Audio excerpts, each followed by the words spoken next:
Friends, നമ്മുടെ തിരുവനന്തപുരം സ്ഥിതി ചെയ്യുന്ന അതായത് നമ്മുടെ ISROയുടെ വിക്രം സാരാഭായ് സ്പേസ് സെൻറ്ററിൻ്റെ പുതിയൊരു നോട്ടിഫിക്കേഷൻ വന്നിട്ടുണ്ട്. അപ്പോൾ ഇതിലേക്ക് നിങ്ങൾക്ക് ഡിഗ്രിയോ അതല്ലെങ്കിൽ ഡിപ്ലോമയൊക്കെ ഉള്ളവർക്ക് അപ്ലൈ ചെയ്യാൻ പറ്റും, ഫ്രഷേഴ്സിന് അപ്ലൈ ചെയ്യാൻ പറ്റും. ഏതെങ്കിലും വിഷയത്തിൽ ഡിഗ്രി ഉള്ളവർക്കും എഞ്ചിനീയറിംഗ് ഡിഗ്രി ഉള്ളവർക്കും ഇനി ഡിപ്ലോമ ഉള്ളവർക്കും ഒക്കെ അപ്ലൈ ചെയ്യാം. അപ്പോൾ എങ്ങനെയാണ് നമ്മൾ ഇതിലേക്ക് അപ്ലൈ ചെയ്യണമെന്നുള്ള കാര്യങ്ങളൊക്കെ വിശദമാക്കുന്ന വീഡിയോ ആണ്. അപ്പോൾ ഇത്തരത്തിലുള്ള ജോബ് അപ്ഡേഷൻ കാര്യങ്ങൾ ഡെയിലി നമ്മൾ ചെയ്തു വരുന്നുണ്ട്. അപ്പോൾ നമ്മുടെ ചാനലിൽ നിങ്ങൾക്ക് മെമ്പർഷിപ്പ് എടുക്കാം, മെമ്പേഴ്സ് ഓൺലി വീഡിയോസൊക്കെ നിങ്ങൾക്ക് കാണാം. ഒട്ടനവധി വീഡിയോസ് നമ്മൾ മെമ്പേഴ്സ് ഓൺലി ആയിട്ടും ചെയ്യുന്നുണ്ട്. അപ്പോൾ അത്തരം വീഡിയോസൊക്കെ നിങ്ങൾക്ക് കാണാൻ പറ്റും. അപ്പോൾ നേരെ നമുക്ക് എന്ത് ചെയ്യാം, ഇതിൻ്റെ ഒഫീഷ്യൽ നോട്ടിഫിക്കേഷനിലേക്ക് വരാം. അപ്പോൾ ഇതാണ് ഒഫീഷ്യൽ നോട്ടിഫിക്കേഷൻ, നിങ്ങൾക്ക് കാണാം, വിക്രം സാരാഭായ് സ്പേസ് സെൻറ്റർ. അപ്പോൾ ഇതിലേക്ക് ആദ്യം തന്നെ പറയാം, ഇതിലേക്ക് പെർമനൻറ്റ് വേക്കൻസിയിലേക്കല്ല വിളിച്ചിരിക്കുന്നത്, അപ്രൻറ്റീഷിപ്പ് വേക്കൻസിയിലേക്കാണ്. അപ്പോൾ എന്താണ് അപ്രൻറ്റീഷിപ്പ്, ഇതിൽ നമുക്ക് അപ്രൻറ്റീഷിപ്പ് ചെയ്താൽ എന്താണ് ബെനിഫിറ്റ് തുടങ്ങിയുള്ള കാര്യങ്ങളൊക്കെ വിശദമാക്കുന്ന വീഡിയോ ആണ്. നിങ്ങളുടെ കൂട്ടുകാരുണ്ട്, മാക്സിമം നിങ്ങൾ ഷെയർ ചെയ്ത് കൊടുക്കുക. 17/7/2026 നോട്ടിഫിക്കേഷൻ വന്നിരിക്കുന്നത്. അപ്പോൾ ഇവിടെ കാണാൻ പറ്റും നിങ്ങൾക്ക് അപ്രൻറ്റീസ് ട്രെയിനി, അതായത് BE ഓർ BTech അല്ലെങ്കിൽ ഹോട്ടൽ മാനേജ്മെൻറ്റ്, ഇനി അതല്ലെങ്കിൽ നിങ്ങൾക്ക് ഗ്രാജുവേറ്റ് തന്നെ നിങ്ങൾക്ക് ജനറൽ സ്ട്രീം, അതായത് നോൺ എഞ്ചിനീയറിംഗ് ആയിട്ടുള്ള BA BCom അല്ലെങ്കിൽ BSc ഒക്കെ കഴിഞ്ഞവർക്ക് അങ്ങനെയുള്ളവർക്ക് അപ്ലൈ ചെയ്യാൻ പറ്റും. ഏത് സബ്ജക്റ്റ് ആയാലും കുഴപ്പമില്ല. ഇനി എഞ്ചിനീയറിംഗ് ഡിപ്ലോമ കഴിഞ്ഞവർക്കും ഇതിലേക്ക് അപ്ലൈ ചെയ്യാൻ പറ്റും. അപ്പോൾ ഇതിലേക്ക് നിങ്ങൾക്ക് 1 ഇയർ ഡ്യൂറേഷനിലേക്കാണ്. Monthly stipend amount 12,300 graduate apprenticeship അതിലേക്ക് നിങ്ങൾ സെലക്ട് ആയി കിട്ടുക. ഇനി ടെക്നീഷ്യൻ ആണെങ്കിൽ നിങ്ങൾക്ക് 10,900 ലഭിക്കുക. പിന്നെ ഇതിലേക്ക് ക്യാൻറ്റീൻ ഫെസിലിറ്റിയും മറ്റു ട്രാൻസ്പോർട്ട് ഫെസിലിറ്റി കാര്യങ്ങളൊക്കെ ഉണ്ട്. പിന്നെ ഇതിൻ്റെ സെലക്ഷൻ ഡ്രൈവ് എന്ന് പറയുന്നത് ഇതിലേക്ക് ഡയറക്റ്റ് ആയിട്ട് നമുക്ക് വോക്ക് ഇൻ സെലക്ഷനാണ്. അപ്പോൾ അതിലേക്ക് പോകണം. അപ്പോൾ അതിന് മുന്നേ ഞാൻ ഏതൊക്കെ വേക്കൻസികളാണ് വന്നിരിക്കുന്നത് എന്നുള്ളത് പറഞ്ഞിട്ട് നമുക്ക് കാര്യങ്ങൾ നോക്കാം. അപ്പോൾ ഗ്രാജുവേറ്റ് അപ്രൻറ്റീസ് വേക്കൻസിയിലേക്ക് നിങ്ങൾക്ക് എയറോനോട്ടിക്കൽ അല്ലെങ്കിൽ എയറോസ്പേസ് എഞ്ചിനീയറിംഗിൽ 15 വേക്കൻസി ഉണ്ട്, കെമിക്കൽ എഞ്ചിനീയറിംഗിൽ 10 വേക്കൻസി, സിവിലിൽ 12, ദെൻ കമ്പ്യൂട്ടർ സയൻസ് എഞ്ചിനീയറിംഗിൽ 20 വേക്കൻസി, ദെൻ ഇലക്ട്രിക്കൽ എഞ്ചിനീയറിംഗിൽ 12, ഇലക്ട്രോണിക്സിൽ 43 വേക്കൻസി ഉണ്ട്, മെക്കാനിക്കലിൽ 45, മെട്രോളജിയിൽ 6, ദെൻ പ്രൊഡക്ഷൻ എഞ്ചിനീയറിംഗിൽ 4, ദെൻ ഫയർ ആൻഡ് സേഫ്റ്റിയിൽ 2 വേക്കൻസി. ഇങ്ങനെയാണ് നമുക്ക് വേക്കൻസികൾ വന്നിരിക്കുന്നത് എഞ്ചിനീയറിംഗിൽ. അപ്പോൾ ഇതിലേക്ക് നിങ്ങൾക്ക് അപ്ലൈ ചെയ്യാൻ വേണ്ട യോഗ്യത എന്ന് പറയുന്നത് മിനിമം 65% മാർക്കോ അല്ലെങ്കിൽ അതിന് ഇക്വലൻ്റ് ആയിട്ടുള്ള CGP cumulative grade point average ആണ് നിങ്ങളുടെ സെറ്റിംഗിലെങ്കിൽ മിനിമം 6.84 ഉണ്ടായിരിക്കണം എന്നുള്ളതാണ്. അപ്പോൾ ഇവിടെ കാണാൻ നിങ്ങൾക്ക് എഞ്ചിനീയറിംഗ് ഡിഗ്രി ആണ്, അത് 4 ഇയർ ഡ്യൂറേഷൻ ആണെങ്കിലും 3 ഇയർ ഡ്യൂറേഷൻ ഉള്ളതാണെങ്കിലും കുഴപ്പമില്ല. അതായത് 3 ഇയർ എന്ന് പറയുമ്പോൾ ലാറ്ററൽ എൻട്രിയിലൂടെ നിങ്ങൾ കയറിയ ഉദ്യോഗാർത്ഥികൾക്കും ഇതിലേക്ക് അപ്ലൈ ചെയ്യാവുന്നതാണ് കേട്ടോ. അപ്പോൾ ഈ പറഞ്ഞിരിക്കുന്ന അതത് ഡിസിപ്ലിനിൽ നിങ്ങൾക്ക് മുകളിൽ ഇപ്പോൾ നമ്മൾ പറഞ്ഞിരിക്കുന്ന സീരിയൽ നമ്പർ 1 മുതൽ സീരിയൽ നമ്പർ 10 വരെയുള്ള ഈ ഡിസിപ്ലിനുമായി റിലേറ്റഡ് ആയിട്ടുള്ള നിങ്ങൾക്ക് engineering degree BA or BTech ഒക്കെ ഉണ്ടെങ്കിൽ നിങ്ങൾക്ക് ഇതിലേക്ക് അപ്ലൈ ചെയ്യാൻ പറ്റും. ഓക്കെ, ഇനി അതല്ലെങ്കിൽ നിങ്ങൾക്ക് ഹോട്ടൽ മാനേജ്മെൻറ്റ് അല്ലെങ്കിൽ കാറ്ററിംഗ് ടെക്നോളജിയിൽ ഒരു 4 വേക്കൻസി ഉണ്ട്. അപ്പോൾ നിങ്ങൾക്ക് ഫസ്റ്റ് ക്ലാസ് ഡിഗ്രി ഹോട്ടൽ മാനേജ്മെൻറ്റിലോ അതല്ലെങ്കിൽ കാറ്ററിംഗ് ടെക്നോളജിയിലോ നിങ്ങൾക്ക് ഫസ്റ്റ് ക്ലാസ് ഡിഗ്രി ഉണ്ടെങ്കിൽ മിനിമം 60% മാർക്ക് ഉണ്ടായിരിക്കണം. അങ്ങനെയുള്ളവർക്ക് എന്ത് ചെയ്യാം, ഈ പറയുന്ന 4 വേക്കൻസിയിലേക്ക് അപ്ലൈ ചെയ്യാം.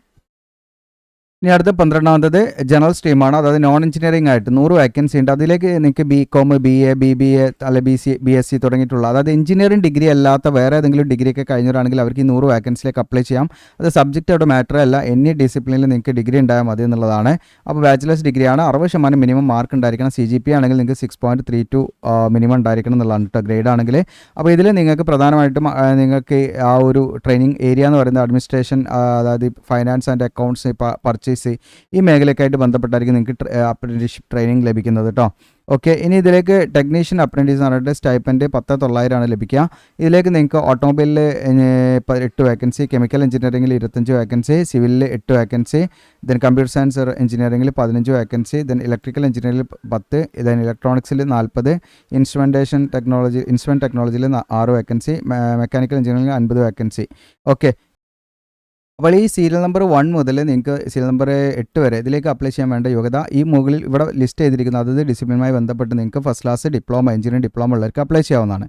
ഇനി അടുത്തത് നിങ്ങൾക്ക് സീരിയൽ നമ്പർ 9 എന്ന് പറയുന്നത് കൊമേഴ്ഷ്യൽ പ്രാക്ടീസിലുള്ള ഡിപ്ലോമയാണ്, 25 വേക്കൻസി ഉണ്ട്. അപ്പോൾ നിങ്ങൾക്ക് കൊമേഴ്ഷ്യൽ പ്രാക്ടീസിൽ ഡിപ്ലോമ ഉള്ളവർക്ക് മിനിമം എന്താണ് ഈ 6.32 അറ്റ്ലീസ്റ്റ് ഉണ്ടായിരിക്കണം. ആ ഒരു ഡിപ്ലോമ ഉള്ളവർക്ക്, കൊമേഴ്ഷ്യൽ പ്രാക്ടീസിൽ ഡിപ്ലോമ ഉള്ളവർക്ക് ഈ 25 വേക്കൻസിയിലേക്ക് അപ്ലൈ ചെയ്യാവുന്നതാണ്.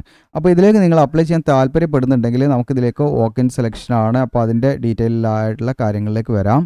ഓക്കെ, അപ്പോൾ ഇതിൻ്റെ ഡേറ്റ് നമുക്ക് walk in interview, walk in selection നടക്കുന്ന ഡേറ്റ് 25/7/2026 അപ്പോൾ ഇതിലേക്ക് ഇൻ്റർവ്യൂ ആയിട്ടൊന്നുമല്ല, നിങ്ങളുടെ അക്കാദമിക് ക്വാളിഫിക്കേഷനിൽ കിട്ടിയിരിക്കുന്ന മാർക്ക് നോക്കിയിട്ടാണ് നിങ്ങൾക്ക് ഇതിലേക്ക് സെലക്ഷൻ, എക്സാമോ കാര്യങ്ങളൊന്നുമില്ല. അപ്പോൾ 25/7/2026 9:30 മുതൽ നിങ്ങൾക്ക് 5 PM വരെയാണ് ഇതിൻ്റെ ആ ഒരു വോക്ക് ഇൻ ടെസ്റ്റിൽ നിങ്ങൾ, ആ വോക്ക് ഇൻ ഡ്രൈവിൽ നിങ്ങൾ അല്ലെങ്കിൽ സെലക്ഷൻ ഡ്രൈവിൽ നിങ്ങൾ പങ്കെടുക്കേണ്ടത്. അപ്പോൾ ഇതിൻ്റെ വെന്യൂ ഇതാണ്, കാർത്തിക തിരുനാൾ ഗവൺമെൻറ് ഗേൾസ് എന്ന പറഞ്ഞിട്ടും കൂടെ കാണാൻ പറ്റും. ഇതിൻ്റെ തിരുവനന്തപുരം ഡിസ്ട്രിക്റ്റിലാണ്, കേരള. ഇവിടെ വെച്ചിട്ടാണ് നമുക്ക് ഇതിൻ്റെ സെലക്ഷൻ ഡ്രൈവ് നടക്കുന്നത്. അതിലേക്ക് നമ്മൾ എത്തിച്ചേരണം.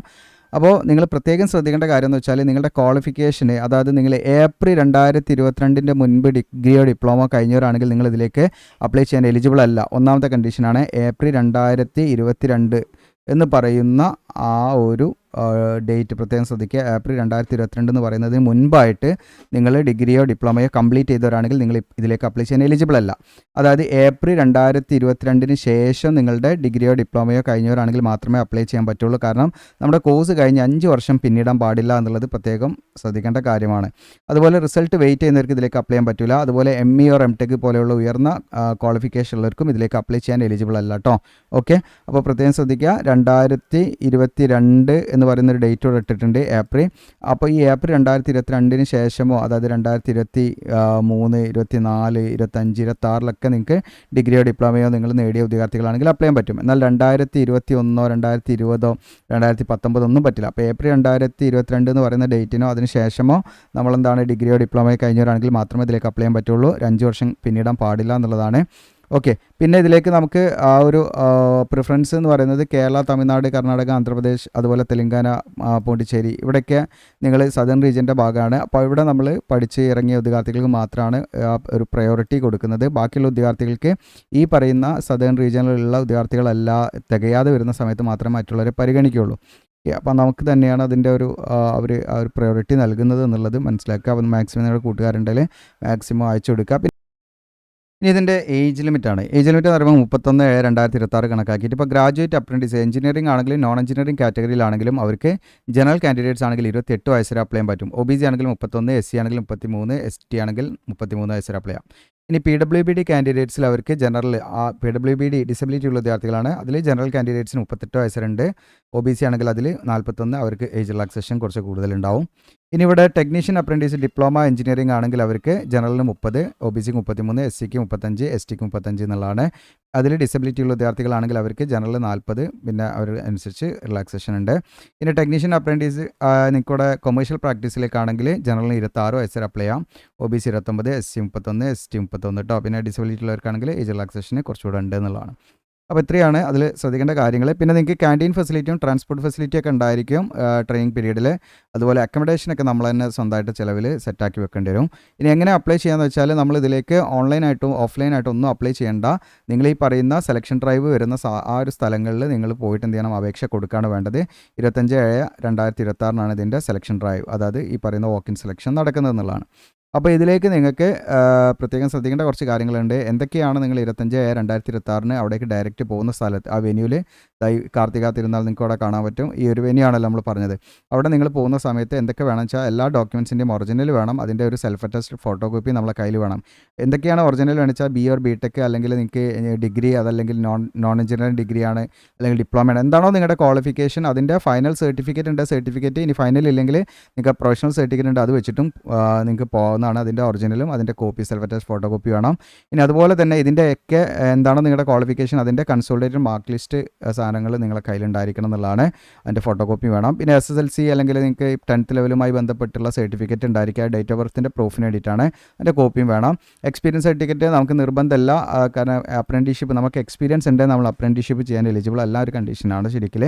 അപ്പോൾ അത് നമ്മൾ നോക്കണ്ട. പിന്നെ ഒരു പാസ്പോർട്ട് സൈസ് ഫോട്ടോഗ്രാഫ് എന്നുള്ളത് നമ്മളെ കയ്യിലുണ്ടായിരിക്കണം എന്നുള്ളതാണ്. പിന്നെ നിങ്ങൾക്ക് ഈ പറയുന്ന SC ST ഒക്കെ ആണെങ്കിൽ നിങ്ങൾക്ക് ഈ പറയുന്ന വാലിഡ് ആയിട്ടുള്ള കമ്മ്യൂണിറ്റി അല്ലെങ്കിൽ കാസ്റ്റ് സർട്ടിഫിക്കറ്റ് കാര്യങ്ങളൊക്കെ ഉണ്ടായിരിക്കണം. OBC ആണെങ്കിൽ OBC നോൺ ക്രിമിനൽ സർട്ടിഫിക്കറ്റ് ഒക്കെ ഉണ്ടെങ്കിൽ നമുക്ക് റിസർവേഷൻ കാര്യങ്ങൾ ലഭിക്കുള്ളൂ. AWS ആണ് AWS സർട്ടിഫിക്കറ്റ്. അതിൻ്റെ മാതൃകളൊക്കെ ഇതിൽ കൊടുത്തിട്ടുണ്ട്. എല്ലാം സെൻട്രൽ ഗവൺമെൻറ് പർപ്പസിന് വേണ്ടി ആയിരിക്കണം എന്നുള്ളതാണ്.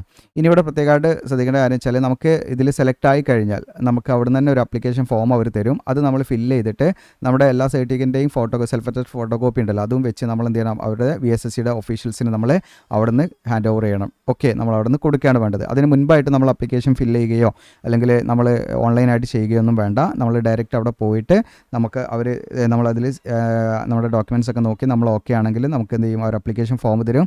ആ ഫോം അപ്പം തന്നെ ഫില്ല് ചെയ്തിട്ട് നമ്മൾ കയ്യിലുള്ള സെൽഫ് അറ്റസ്റ്റ് ഫോട്ടോ കോപ്പി അതിൻ്റെ കൂടെ വെച്ച് നമ്മളവിടെ സബ്മിറ്റ് ചെയ്യാണ് വേണ്ടത്.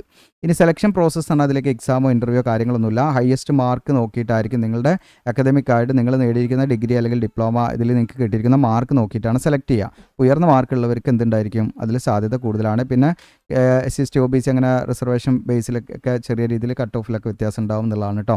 അപ്പോൾ ഇത്രയാണ് ഇതിൽ പ്രത്യേകമായിട്ട് നമ്മൾ ശ്രദ്ധിക്കേണ്ടത്. അപ്പോൾ ഇതിൻ്റെ നോട്ടിഫിക്കേഷനൊക്കെ ലഭിക്കാനായിട്ട് നമ്മുടെ വീഡിയോയുടെ ഡിസ്ക്രിപ്ഷനിൽ ഞാൻ അപ്ലൈ ചെയ്യുന്ന ലിങ്ക് തരും. അതിൽ ക്ലിക്ക് ചെയ്താൽ നിങ്ങൾ ഈ പേജിലേക്ക് വരും. ISRO VSSC എന്നാണ് ഇവിടെ കാണാൻ, താഴെ സ്ക്രോൾ ഡൗൺ ചെയ്യാം. ഓക്കെ, അപ്പോൾ ഏറ്റവും താഴേക്ക് വന്നാൽ നിങ്ങൾക്ക് ഇതിൻ്റെ ഇമ്പോർട്ടൻറ്റ് ലിങ്ക്സ് ആയിട്ട് ടേബിൾ കൊടുത്തിട്ടുണ്ട്. അപ്പോൾ ഇവിടെ നിങ്ങൾക്ക് നോട്ടിഫിക്കേഷൻ ലഭിക്കും കേട്ടോ. അപ്പോൾ ഇതിലേക്ക് നമ്മൾ അപ്ലൈ ചെയ്യേണ്ട ആപ്ലിക്കേഷൻ ഫോം നമ്മൾ ഡയറക്റ്റ് വാക്കിൻ ഇൻ്റർവ്യൂ അല്ലെങ്കിൽ വാക്കിൻ സെലക്ഷന് നമ്മൾ പോകുന്ന സമയത്തില്ല, സെലക്ഷൻ ഡ്രൈവിൽ പോകുന്ന സമയത്ത് അവിടെ നിന്നാണ് നമുക്ക് തരാം. ഓക്കെ, അപ്പോൾ ഇത്രയാണ്. വീഡിയോ ഇഷ്ടപ്പെട്ടാൽ ലൈക്ക് ചെയ്യാനും ഷെയർ ചെയ്യാനും മറക്കണ്ട. Thank you.